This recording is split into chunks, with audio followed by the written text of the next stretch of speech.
जिंदगी एक सफर है सुहाना। কখনো প্রেমে ভরা, কখনো বেদনায়, আবার কখনো উন্মাদনায়।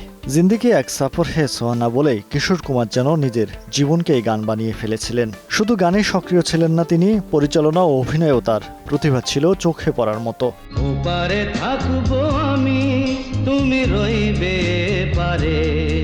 সঙ্গীত বিষয়ে তার কোনো প্রাতিষ্ঠানিক শিক্ষা না থাকলেও উপমহাদেশের কিংবদন্তি সঙ্গীতশিল্পী গায়কী ঢঙ্গের কারণে হয়ে ওঠেন বরেণ্য।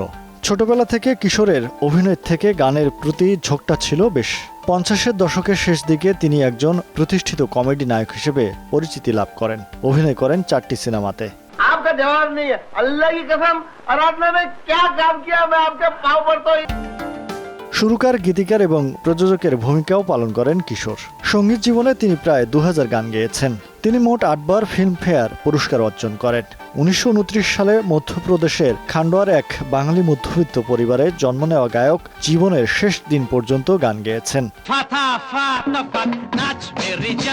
সালটা ১৯৮৭, ১৩ অক্টোবর। সেদিন বরাবরের মতোই তিনি ঘুম থেকে উঠেছিলেন। গেয়েছেন মিঠুন চক্রবর্তী ও শ্রীদেবী অভিনীত ওয়াক্ত কি আওয়াজ ছবির একটি গান। স্টুডিও থেকে বাড়ি ফিরে ম্যাসিভ হার্ট অ্যাটাকে লুটিয়ে পড়েন তিনি। এরপর গোটা দুনিয়াকে নাড়া দেয় আকস্মিক তার মৃত্যুর খবর। মাত্র ৫৮ বছর বয়সে পাড়ি জমান না ফেরার দেশে।